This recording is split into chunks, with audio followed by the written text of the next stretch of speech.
Greetings and welcome to week 5. This week we will be exploring the out-of-pocket module where my colleagues and I will be discussing and reporting on the India healthcare model as an example.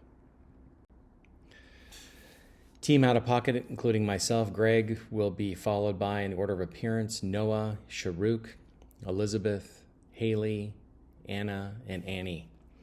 We're excited to walk you through our gallery, which begins with the timeline. The origins, being the prehistory period, are marked in 7000 to 5000 BC by healthcare being based on knowledge of medicinal value of plants and natural substances, as well as procedures. This dates back to the earliest settlers within the area. The application of medical knowledge evolves through the word of mouth and trial and error, and this know-how is disseminated between communities and regions in that vein. What's interesting, and I've chosen the banner here, is the trepanation in ancient India highlights the evolution of interventions and procedures, including dentistry, as well as access to the intracranial cavity, intracranial vault, highlighting the experimentation of the time and the application of medicine. From this evolves the body has the capacity to heal itself principles of Ayurveda in northern India, as Siddha in southern India, which promotes health from within, or the body to heal itself. Many of these principles are present in today's practices, and we see in modern-day yoga studios. And we'll see from our presentation today, as well as from your readings, that the India out-of-pocket model is actually a mosaic in which there's a combination between the evolution of private sector medicine as well as ongoing social coverage and social programs rooted in some of these ancient principles. The gallery continues in timelines from origins, where we explore now the traditional medicine period from 2500 to 600 BC, where Ayurveda evolves into two forms of schools, and these schools being the School of Physicians and the School of Surgeons. The Ayurvedic teachings are divided into our modern day, what we see in medicine, and subdisciplines including internal medicine, pediatrics, psychiatry, general surgery, otolaryngology or ear, nose, and throat, as well as things like toxicology, geriatrics, and aphrodisiacs. The fundamentals of Unani, coming from Rome, are integrated into the Ayurvedic principles, including yoga. And texts emerge known as Naitanas, dealing with exclusively the materia medica of those Ayurvedic principles. These writings help enlarge the repertoire of medical substances and incorporation of the knowledge, both from local and foreign practitioners. And I've chosen this banner because it demonstrates the vast capacity and the wide application of these principles throughout all the subdisciplines of medicine. Timeline continues as we move in from 1600 to 1947 in the origins, where the British colonial period emerges. In the 1600s, the East India Company is established and British physicians arrive. This is impactful because it emerges and changes, or attempts to change, the scope of practice in India, where European medicine becomes official healthcare systems, and it essentially marginalizes the indigenous medicine to the secondary status. Despite that, Ayurvedic colleges are created and become integrated into these Western concepts of healthcare. So instead of abandoning these practices, they are integrated into some of the emerging Western ideas. As such, in 1664, the Madras General Hospital opens, one of the largest ever at that time, and the first, greater than 2,000 beds, offering a wide range of medical specialties and subspecialties. In 1817, the first of 6 cholera pandemics outbreaks in India, and following that, to disseminate more medical information and training, the Calcutta Medical College is established. In response to some of these social practices and needs, the Indian government supplies medicine to networks of minor hospitals and dispensaries. The government store depots are then established in cities to provide supplies to care. In the 1880s, an act is passed for compulsory vaccination of children, particularly in municipalities and villages where smallpox is the main target, but others, including the plague, are targeted as well. What I've chosen as a banner here is the evolution of these practices. In 1916, the Indian Medical Degrees Act is introduced and passed as it attempts to standardize and accreditate practices. Given the clash of ancient principles and the new Western medicine, this was a very important Degrees Act to standardize as well as to provide legitimacy to medical practice. In 1947 to 1980, you see the post-independence period in terms of adoption. The Indian government then continues to recognize the Ayurvedic, Siddha, and Unani practices being equal in merit to expanding scientific medicine and continues to implement them. A landmark component in the healthcare system of India occurs in 1956 with the All India Institute of Medical Sciences being founded. This foundation becomes a premier medical institution recognized for high standards of medical education, biomedical research, and patient care. In that same year, 2 medical schemes or insurance schemes are then adopted. One is the Employee State Insurance Scheme, which is a goal of achieving universal health care coverage for employees with incomes below $15,000 a month and their dependents. And then a separate scheme, which is the Central Government Healthcare Scheme, which is highlighted here in this banner, demonstrating universal health care coverage for current and retired government employees and families. This is important because these social programs continue to provide coverage for a large number of citizens throughout India. In the 1980s, we begin to first see the rise of private care in terms of the implementation of care. In 1983, government subsidies allow for health providers to be privatized.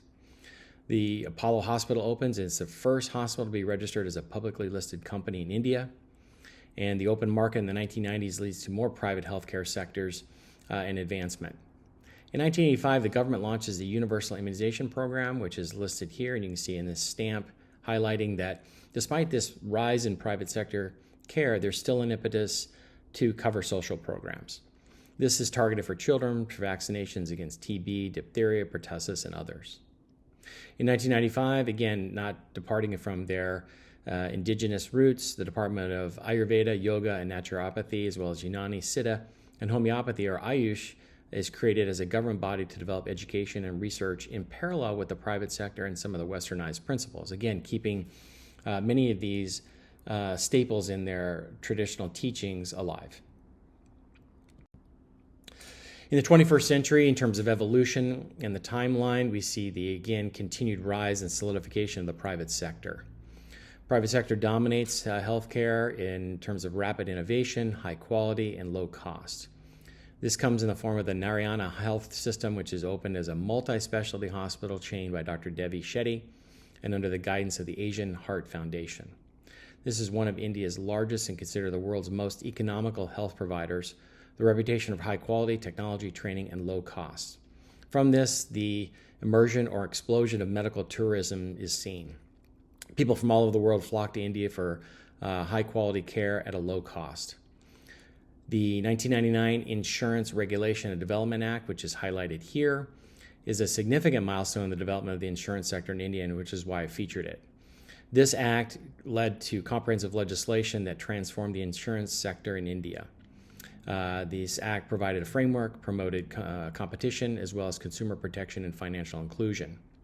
From the insurance industry was heavily boosted. The economy and employment opportunities were also boosted.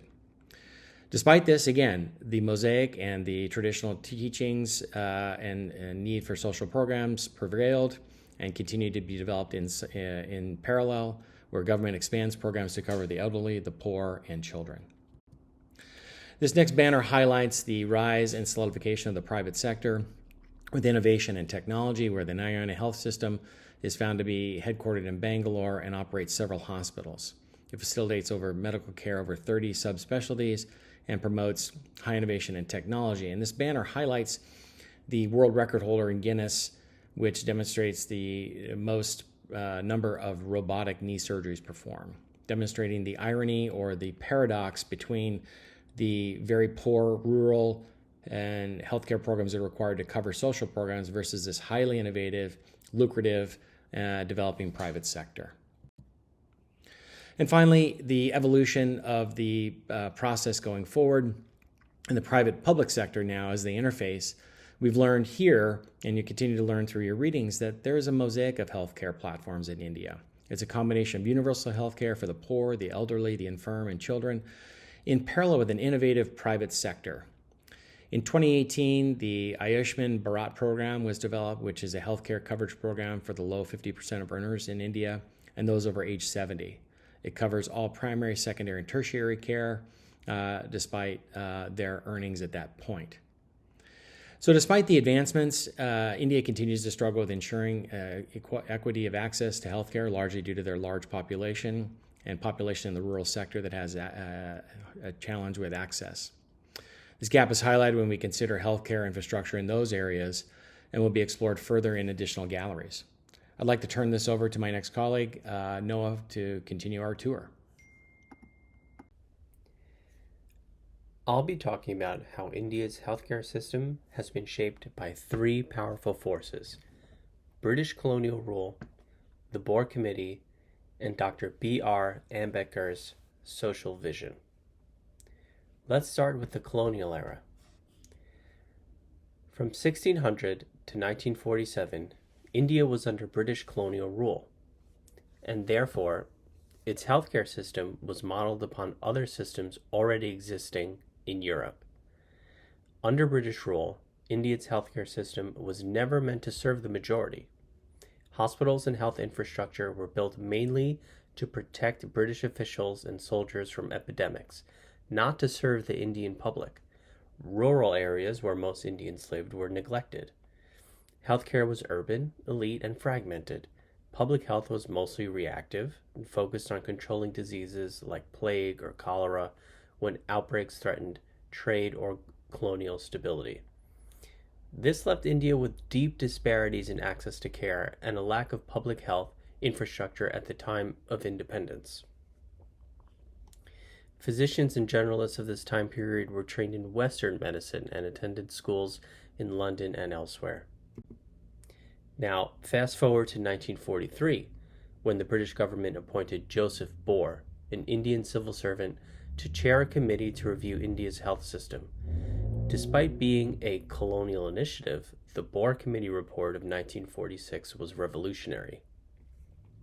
Boer envisioned a comprehensive, state-sponsored healthcare system. He argued for universal access, a three-tiered system with primary, secondary, and tertiary care, and called for healthcare to be free at the point of delivery. His recommendations laid the foundation for India's post-independence public health goals. But only parts of his visions were implemented due to limited resources and political will. The Boer Committee advocated for the establishment of primary health centers, or PHCs, in rural areas to provide integrated and preventative healthcare services. The committee's suggestions shaped India's healthcare policy planning and the course of the country's healthcare growth. Finally, there's Dr. Devi Shetty. Dr. Shetty is best known as the founder of Narayana Health, a network of hospitals that pioneered low-cost, high-quality medical care. Through innovative business models like economies of scale and digitized systems, he drastically reduced the cost of surgeries in India, making life-saving heart operations affordable to thousands who would otherwise go untreated. He also championed telemedicine and other rural outreach programs connecting remote communities in India with some of the top specialists. His work laid the foundation for universal health access, especially for the underserved. He strongly believes in the notion that healthcare should be a right, not a privilege.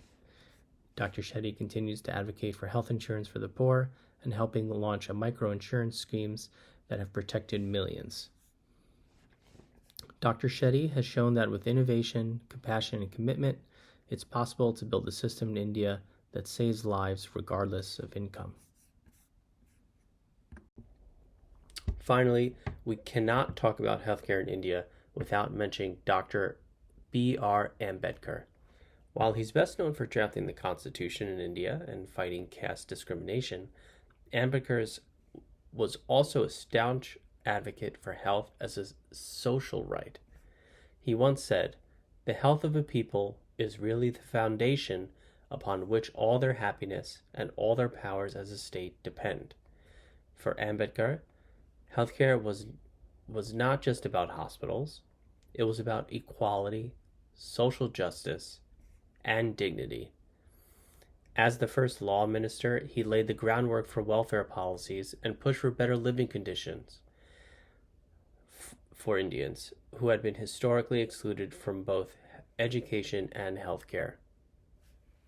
A new Indian constitution was drafted, led by Dr. Ambedkar, who played a crucial role in enshrining the principles of equality and liberty, and importantly stating that the right to health is an integral part of the right to life. In India, all citizens are eligible to receive free outpatient and inpatient care at government facilities with no deductibles, no co-payments, or co-insurance. States are responsible for organizing health services. However, due to chronic underfunding, only 41 million families are in the National Health Insurance Program. There is low uptake of commercial private insurance, and 37% of the population were covered by any form of health insurance. Government funding for healthcare is limited, and there are accessibility issues at existing facilities. A significant portion of outpatient and inpatient care is delivered at private, high-priced facilities with costs typically paid out of pocket. In 2017, the National Health Protection Scheme was launched. This covers the bottom two income quintiles, $7,007 per family per year to cover secondary and tertiary health services. From inpatient to post-hospitalization care, the scheme covered approximately 100 million poor and vulnerable families. Additionally, there is the Central Government Health Scheme, which covers retired central government employees and their dependents. It covers 3.6 million beneficiaries. A similar program exists for railway and defense employees, and the coverage includes healthcare services for allopathic, homeopathic, and alternative medicine treatment. India's performance in healthcare lags behind OECD and other peer nations. The nation's life expectancy is 66.3 years versus in China, which is 75.2, and Brazil 73.7. In terms of cost, the public and private health expenditures account for 3.9% of GDP versus the world average of 9.9%. In terms of quality of care, this varies between different states. The states of Tamil Nadu and Kerala exceed expectations. These states have public health facilities that are the first point of care and proactively deliver essential services. They are reliably open, well-stocked with critical medication supplies, and staffed with fully trained professionals. In terms of access and equity, the public sector is falling short of its objective of meeting the basic health needs, and thus private health services fills the void left by the public health services. Additionally, there's issues with unqualified workforce. There have been few efforts to develop regulations to ensure that workers have appropriate medical education or demonstrate basic standards of cleanliness and safety that are being adhered to. Ayurvedic medicine is an ancient medical system based on writings that rely on a natural and holistic approach to physical and mental health. It is one of the oldest medical systems and remains one of India's traditional healthcare systems. Ayurvedic treatments combines products mainly derived from plant, but also include animal, metal, and various minerals. It also incorporates diet, exercise, and lifestyle. Yoga is a critical part of India's healthcare. The word is derived from Sanskrit, which means to unite, and requires conceding the body, mind, and spirit. Yogic practices have been a continuous element in homes and ashrams across the Indian subcontinent. Mohenjo-daro, which was an archaeological site in the Indus Valley and contains evidence of the earliest carvings dating back between 2,500 and 5,000 years ago. There are various forms of yoga, which include bhakti, jnana, and karma. Lastly, the Unani system of medicine originated in Greece and initially developed in Arab and Persian lands and came to India about 1 millennium ago. It's a comprehensive medical system that deals with the various states of health and disease. The system relies on the theory of 4 elements: air, water, fire, and earth, and the theory of 4 humors: blood, phlegm, yellow bile, and black bile. A perfect balance of these humors is responsible for health. Any disturbance in the humoral balance in the body causes disease. Because of Unani medicine, we have widespread use of cupping, leeching, hammams, massage, and cauterization. Dr. Abhay and Rani Bang are a husband and wife team that have dedicated their lives to reforming healthcare in rural India. They implemented interventions in home-based newborn care, significantly reducing infant mortality rates in a cost-effective manner. They placed great emphasis in their medical care on gynecologic care, broke down taboos surrounding women's health, fostering open dialogue and empowering women to seek care. In tribal health, they implemented a community-based program to treat malaria. Local health workers and traditional healers were trained in diagnosis and treatment, and the use of insecticide treated bed nets was promoted. This multifaceted approach led to a significant reduction in malaria cases. Welcome to the Gallery of Science and Technology. We'll explore 5 concepts and 3 products and services, all unique to India. We're also going to hear first-hand experiences from 2 citizens of India and their experience with healthcare. Let's start our tour with the concept of Ayurveda. The idea is that there is a combination of elements: space, water, earth, fire, and air. They make up doshas, humors or forces. There are 3 doshas: Vata, which is a combination of air and space; Pitta, a combination of fire and water; and Kapha, a combination of earth and water. Every person has a unique ratio of each of these doshas, and if there's an imbalance of this ratio, it can manifest in emotional, mental, and physical ailments. For example, if your Kapha dosha is out of balance, there could be excess mucus production, tendency towards weight gain, lethargy, and depression. An example regimen for a person with an imbalance of their Kapha dosha may include a diet of warming foods, including ginger, black pepper, cinnamon. And oil massages would also likely play a role in many treatments. Each treatment is individualized to the patient. We cannot speak about Ayurveda without talking about yoga, a practice that was recorded over 5,000 years ago. It was first recorded in the Rig Veda, one of the earliest ancient Sanskrit texts.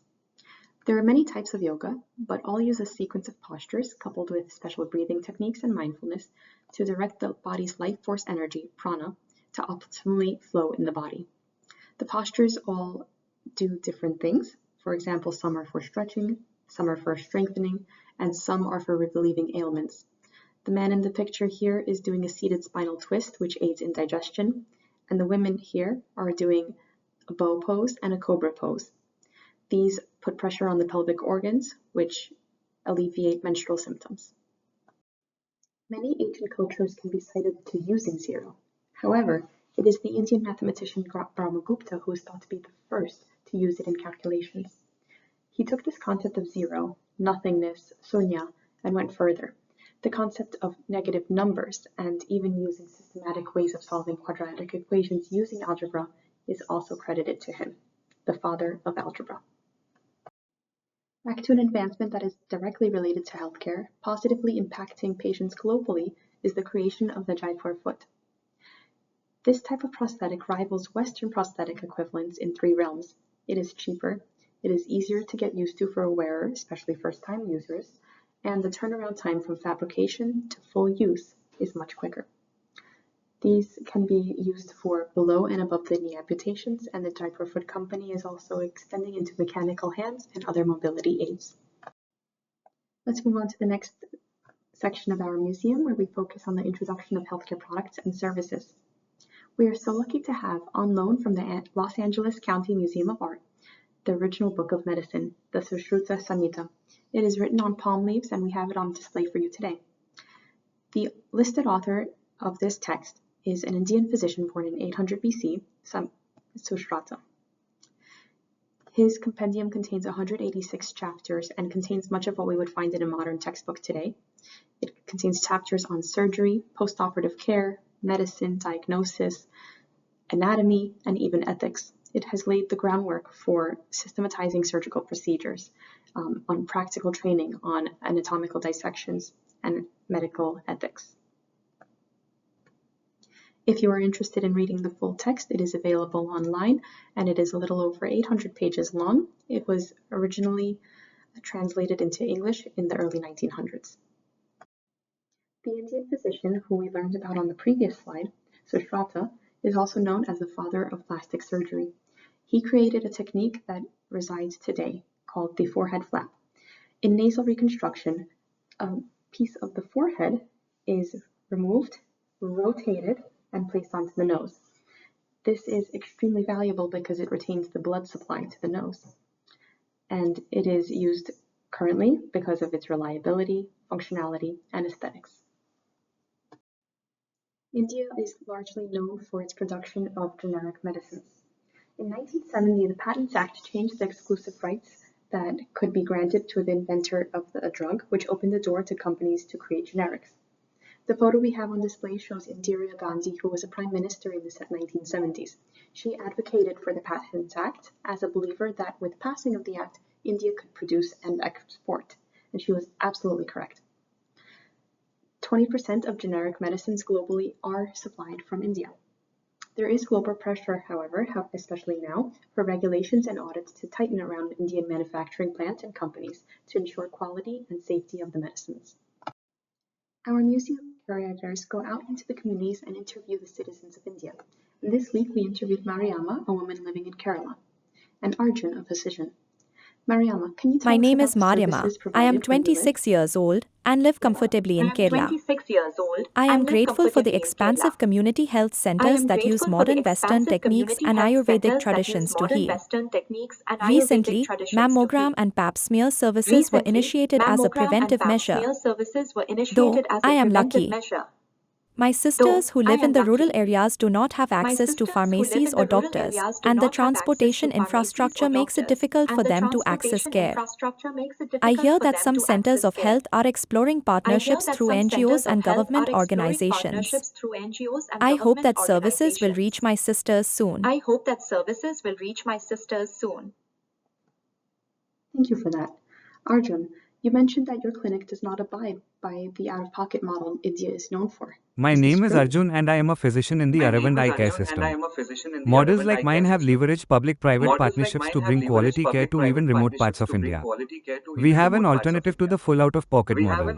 Private hospitals and doctors are in the urban areas, while the public sector is working on creating infrastructure and sub-centers to reach rural areas using teleophthalmology. We are able to provide free eye care to about 50% of our patients using the revenue generated from the paying 50%. That is fascinating. Thank you all for visiting, and please enjoy learning from Haley as she walks you through the next fun exhibit. Thank you, Elizabeth. Now welcome to Gallery 5, or Interactive Children's Gallery. Here we're excited to introduce an engaging and educational activity centered around Kith Kith. In India, access and payment for healthcare widely varies. And so, many families are placed in precarious situations if forced to pay out of pocket for medical help. As children begin to understand their own health and well-being, this gallery can teach them the importance of incorporating proactive, healthy choices. Learning to care for one's own health early on can lead to a better quality of life and reduce the need for expensive medical care later on. Let's explore our healthy living Kith Kith, also known in other countries as hopscotch.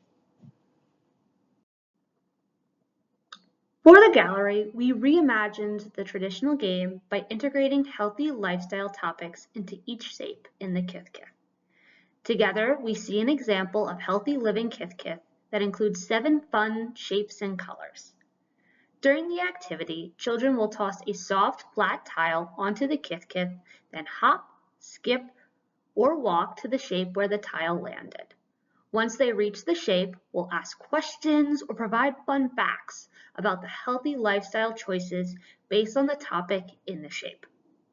The healthy topics include food, water, sleep, exercise, hygiene, be silly time, and doctor's visits.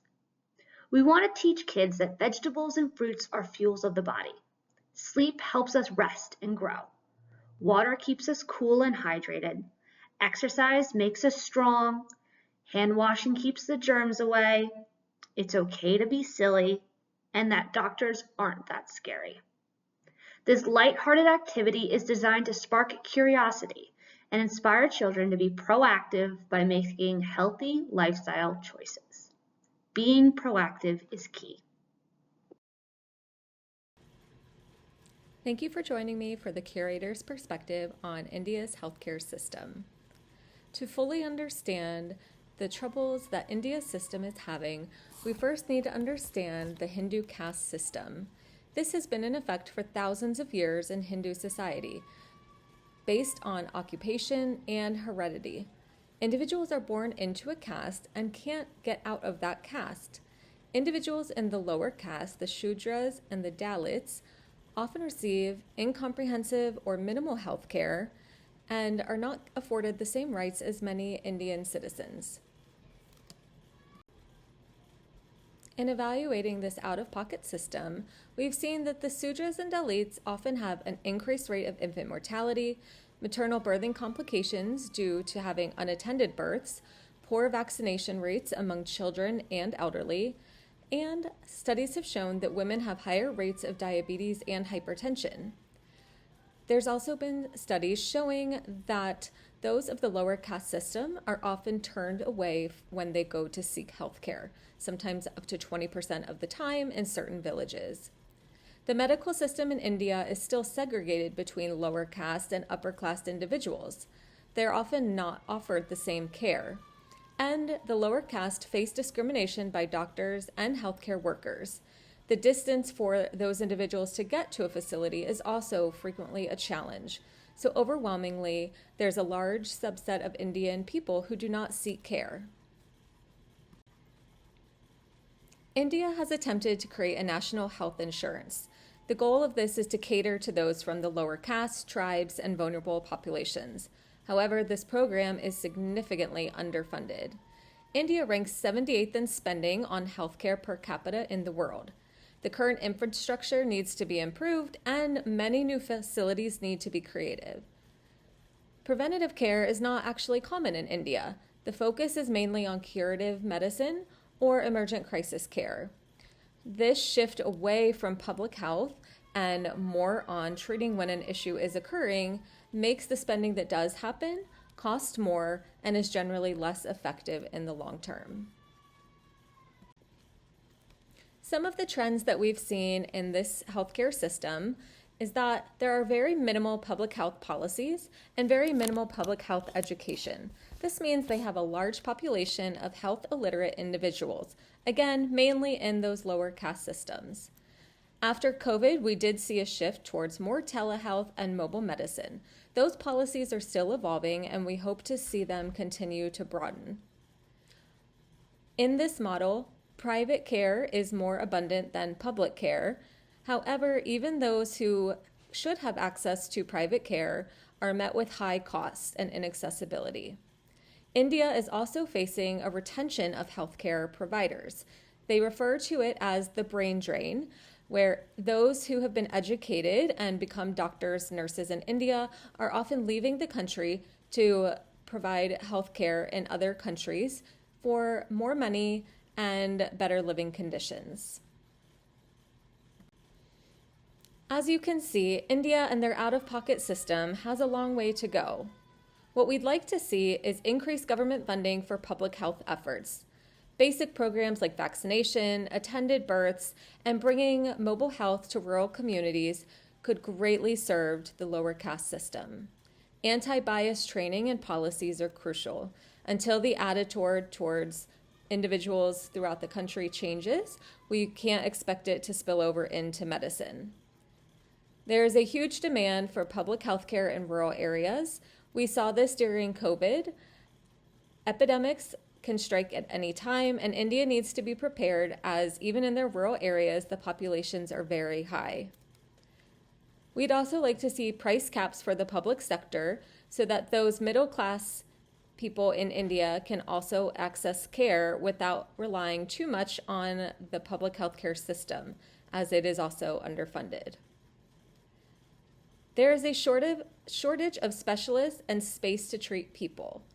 India will need to build more medical facilities and find a way to recruit more healthcare providers, especially those who specialize in oncology, pediatrics, and neonatal medicine, and incentivize them to come and live and work in India. We would recommend that to combat these issues and make changes, India partner with countries that have a successful national health policy and attempt to implement some of the more successful policies into their own system. This would begin with raising their per capita spending on healthcare so that all people in India can be served. Thanks, Anna. Here are the takeaways from the gift shop. The first item is a first aid kit. It is vital for treating injuries quickly, whether at home or while traveling. Proper initial care can prevent higher medical costs later. In India, out-of-pocket healthcare expenses can be a heavy financial burden, making it hard for people to access necessary medical care.